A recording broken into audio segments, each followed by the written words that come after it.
दोस्तों नमस्कार, मैं हूं आलोक पाठक और आप देख रहे हैं खबर दस्तक। गणतंत्र दिवस पर एक बड़ी खबर बरेली से। एक युवा पीसीएस ब्राह्मण अधिकारी अलंकार अग्निहोत्री ने अपने पद से इस्तीफा दे दिया है, जो वर्तमान में सिटी मजिस्ट्रेट के पद पर बरेली में कार्यरत है। इस्तीफा देने के पीछे जो उन्होंने कारण बताया है, उससे भारतीय जनता पार्टी सरकार की और खासकर योगी आदित्यनाथ की मुश्किलें बढ़ने वाली हैं। क्योंकि अलंकार अग्निहोत्री ने सिर्फ अपनी इस्तीफा सोशल मीडिया पर शेयर नहीं किया, बल्कि बाकायदे वो इंटरव्यू दे रहे हैं। वो कह रहे हैं कि जिस तरह से माघ मेला में अमावस्या के दिन शंकराचार्य के साथ ज्योतिष पीठ के शंकराचार्य स्वामी अमृतेश्वरानंद के साथ जो दुर्व्यवहार किया गया और उनके साथ चल रहे बटुकों को जिस तरह से चोटियां पकड़कर घसीट कर मारा गया, उससे वह बहुत दुखी हैं। और उसके बाद जो उन्होंने कहा है वो दरअसल एक कहते हैं फर्स्ट हैंड एक्सपीरियंस है। फर्स्ट हैंड एक्सपीरियंस है। प्रशासन के बीच से निकला हुआ एक आदमी ये लिख रहा है कि ऐसी घटना किसी भी साधारण ब्राह्मण को अंदर से हिला देती है। वो जिक्र कर रहे हैं मौनी अमावस्या के दिन जब स्वरूप शंकराचार्य अमृतेश्वरानंद जी के का जब जा रहे थे माघ मेला में संगम पे स्नान करने के लिए, तो जिस तरह से व्यवहार उनके साथ चल रहे बटुकों के साथ किया गया, स्वामी जी के साथ किया गया प्रशासन के द्वारा, उससे आहत होकर उन्होंने न सिर्फ इस्तीफा दिया बल्कि लिखा है कि प्रयागराज माघ मेले में दौरान शंकराचार्य के शिष्यों की चोटी पकड़ी गई, उससे आहत होकर उन्होंने इस्तीफा देने का फैसला लिया। और लिखा क्या है, ऐसी घटना किसी भी साधारण ब्राह्मण को अंदर से हिला देती है। ऐसा लगता है, ध्यान दीजिएगा, ऐसा लगता है कि प्रशासन और मौजूदा सरकार ब्राह्मणों और साधु संतों के खिलाफ काम कर रही है, उनकी इज्जत के साथ खिलवाड़ हो रहा है। ब्राह्मणों की बात करने वाला कोई नहीं है। जो शख्स उत्तर प्रदेश सरकार का प्रशासन का एक अंग है, बतौर सिटी मजिस्ट्रेट अब से थोड़ी देर पहले तक बरेली में कार्यरत है, 2019 बैच का पीसीएस है, जो शख्स आईआईटी बीएचयू से जिस शख्स ने बीटेक किया है उसके योगदान हैं। उसने सिस्टम के अंदर से रखे महसूस किया और लिखा है कि प्रयागराज माघ मेले के दौरान शंकराचार्य के शिष्यों की चोटी पकड़ी गई, इससे आहत होकर उन्होंने फैसला लिया और लिखा, ऐसी घटना किसी भी साधारण ब्राह्मण को अंदर से हिला देती है। ऐसा लगता है, ध्यान दीजिएगा, ऐसा लगता है कि प्रशासन और मौजूदा सरकार ब्राह्मणों और साधु संतों के खिलाफ काम कर रही है, उनकी इज्जत के साथ खिलवाड़ हो रहा है। ब्राह्मणों की बात करने वाला कोई नहीं है। ये बताइए विवेक जी, जो बात आप लोग कह रहे थे, चूंकि आप विपक्षी दल के हैं, आप तो सरकार पे आरोप लगाते रहते हैं। कई ब्राह्मण चिंतक भी कहते हैं कि सरकार में ब्राह्मणों की सुनवाई नहीं हो रही है, लेकिन अब तो एक ब्राह्मण पीसीएस ने इस्तीफा दे दिया, लिखा, और उसके अलावा बाकायदे वो इंटरव्यू दे रहे हैं तमाम मीडिया चैनलों पे। देखिए जी आप कंप्लीट कर लें। नहीं बोलिए। देखिए, बहुत ही गंभीर विषय है इस देश के लिए, और इस देश को पुनः एक उस दृश्य की परिपाटी में ढकेलने का प्रयास चल रहा है। जैसे कि आपको याद होगा कि जब इस देश में आरक्षण लागू हुआ था, बिना विश्वास में लिए फॉरवर्ड समाज को, या कहें कि सवर्ण समाज को बिना विश्वास में लिए जिस प्रकार से मनमाने रूप से संसद में, लोकसभा में बिल पास कराए जाते हैं, उसी प्रकार से यूजीसी नाम का कालनेमी अब जालंधर के रूप में कहीं ना कहीं थोप दिया गया है, और उसका मायावी स्वरूप जो है वो जकड़ने के लिए तैयार बैठा है। नहीं, आप बात यहाँ इस पे हो रही है कि जो उन्होंने इस्तीफा दिया है कि शंकराचार्य के शिष्यों के साथ जिस तरह से व्यवहार हुआ, उससे सामान्य ब्राह्मण बहुत दुखी है। ब्राह्मणों की कोई सुनने वाला नहीं है। ये सरकार और उसके अधिकारी ब्राह्मणों के खिलाफ काम कर रहे हैं, तो गंभीर आरोप है। नहीं देखिए, एक अधिकारी अगर परिपक्व अधिकारी, खास करके प्रशासन के एक अभिन्न अंग का अधिकारी इस्तीफा देता है और उसके बाद वो आरोप लगाते हैं। आरोप लगाने के साथ सबसे बड़ी बात, इस इस्तीफे की कुछ खासियत है जो कि मुझे लगता है आपके मंच पे दर्शकों को पता होनी चाहिए। उन्होंने अपनी शिला पट्टिका के आगे रिजाइन लिखा है, अपने नाम को काट करके। सबसे बड़ी बात देखिए, उन्होंने अपनी शिला पट्टिका पे ही रिजाइन लिख दिया सीधे। उन्होंने जो अपना पत्र भेजा है सरकार को, उस पत्र में बाकायदा उन्होंने इस बात को अभिव्यक्त किया है कि जिस प्रकार से उत्तर प्रदेश सरकार एक प्रायोजित मंशा के अनुकूल काम कर रही है, सनातन के विरोध में काम कर रही है, धर्माचार्यों के अपमान की दिशा में काम कर रही है, यूजीसी बिल के माध्यम से सवर्णों के बच्चों के वंशजों के उनके भविष्य पे प्रहार करने का प्रयास कर रही है, ये कहीं ना कहीं से एक प्रशासनिक अधिकारी होने के नाते न तो पारदर्शी उनको प्रतीत हुआ, न संतुलित व्यवहार लगा। और कानून की दृष्टि से अगर आप इसे देखिए तो ये पूरी तरह से जो उनकी समीक्षा है, जो उन्होंने इस्तीफा दिया है, उनको लगता है ये कि कहीं कहीं असंतुलित स्थिति का ये प्रारूप लाया गया है और इसी नहीं कारण तो इन्हीं बातों से शुद्ध होकर के इस्तीफा उन्होंने प्रस्तुत किया अपना। नहीं, जो ब्राह्मण की चोटी घसीटने से इतने ज्यादा, मतलब भाई ब्राह्मण तो गरीब है बेचारा, क्या बोला जाए।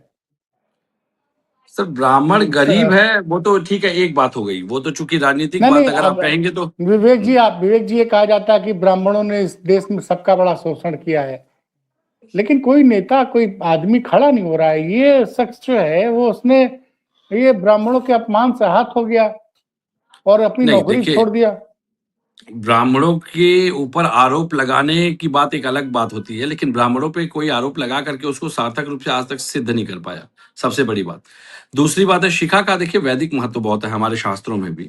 ये सहस्त्रार चक्र को भी जागृत करती है, रक्त संचार ऊर्जा के संतुलन को बनाए रखती है, एकाग्रता, स्मरण शक्ति, मानसिक स्थिरता का प्रतीक है, जिससे कि विद्वता आपकी दिखाई देती है। वेदों के ज्ञान और ईश्वर के प्रति समर्पण का भी एक प्रतीक है ये। इसमें सारी नाड़ियों के साथ सुषुम्ना नाड़ी का एक एंटीना, जैसे कहते हैं वो एक क्या कहते हैं उसको, सैटेलाइट काम करता है, जिससे ब्रह्मांडीय ऊर्जा का आदान प्रदान होता है। तो इसका वैदिक महत्व भी है, टेक्नोलॉजिकल महत्व भी है, इसका साइंटिफिक महत्व भी है।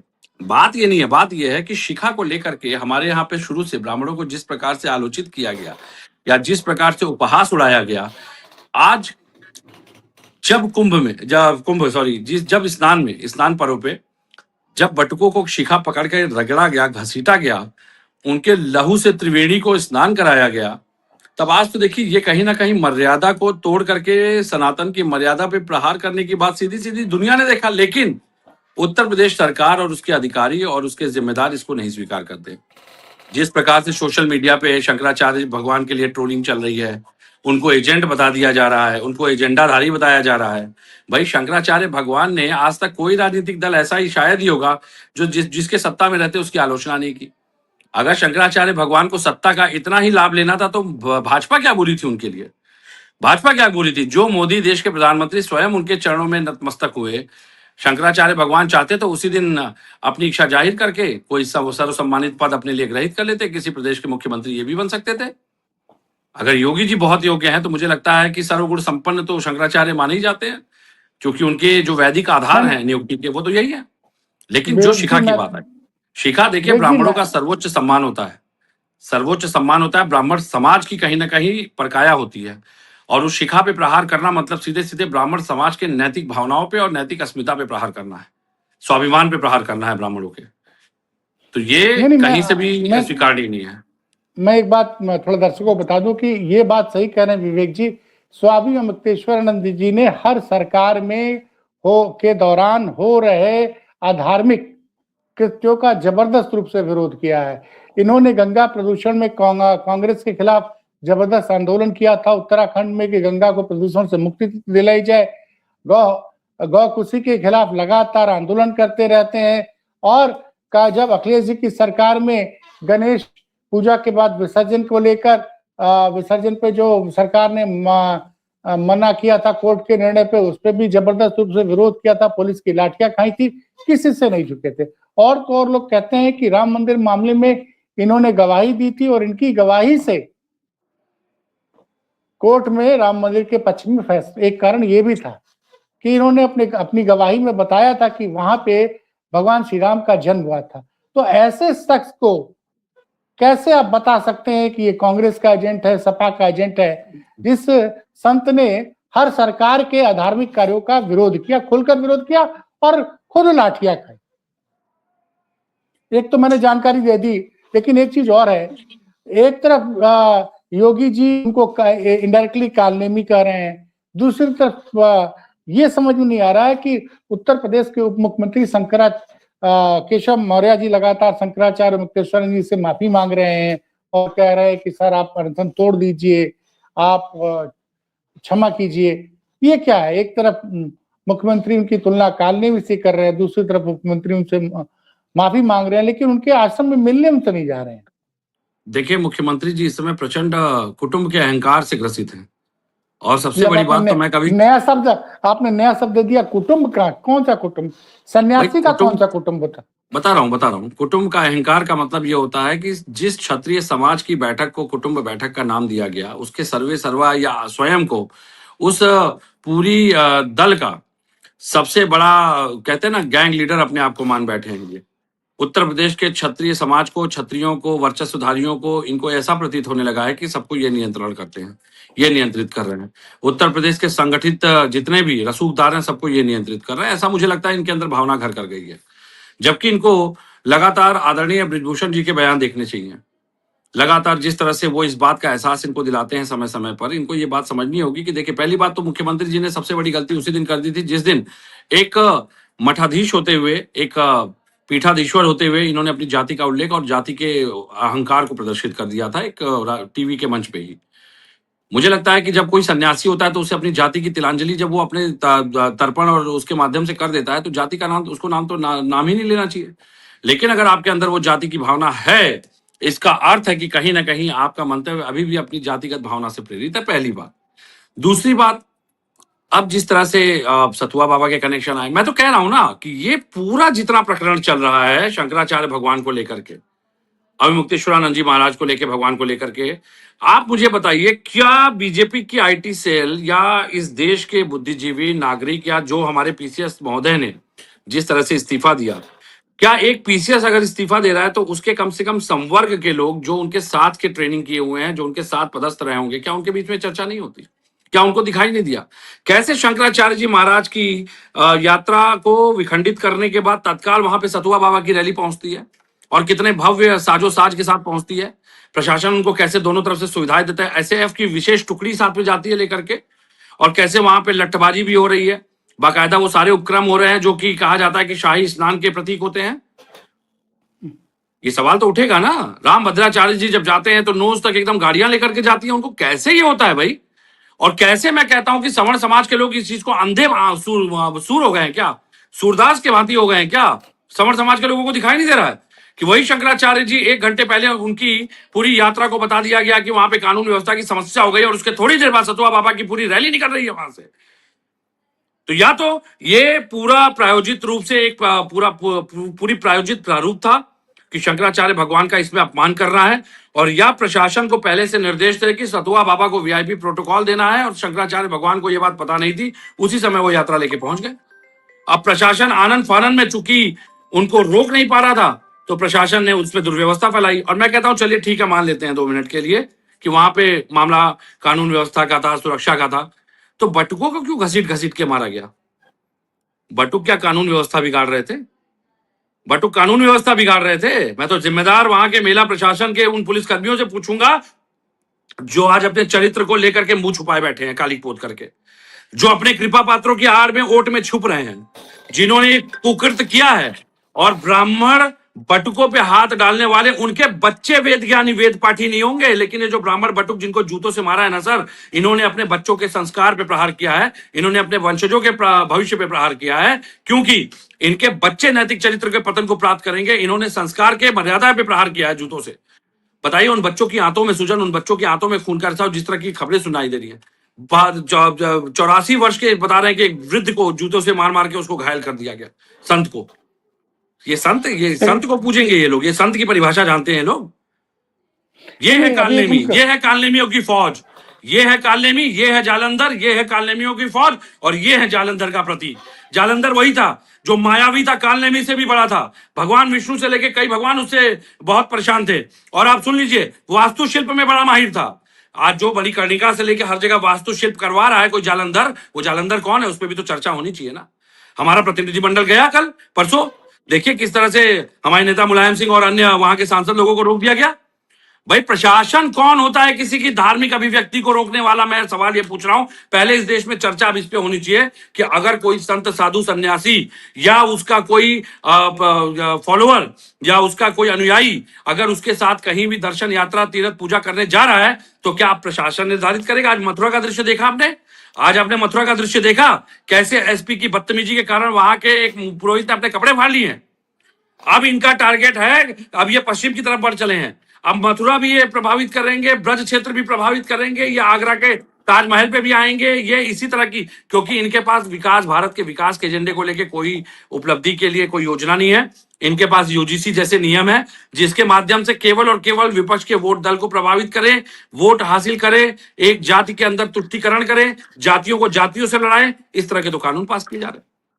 विवेक जी, एक बात और भी है। उन्होंने एक सवाल के जवाब में उनसे पूछा अभी एक रिपोर्टर ने कि आप वर्तमान व्यवस्था पर सवाल क्यों उठा रहे हैं, तो उनका जवाब था कि एक तरफ तो असली शंकराचार्य के शिष्यों को पीटा जा रहा है, दूसरी तरफ प्रशासन के आला अधिकारी कुछ कथित संतों के साथ बैठकर रोटियां सेक रहे हैं। इनका रोटियां नहीं इशारा सेक रहे हैं तो सर, हमारे नहीं शंकराचार्य नहीं भगवान चूंकि बड़े मासूम हैं, रोटियां नहीं नहीं नहीं सेक रहे हैं।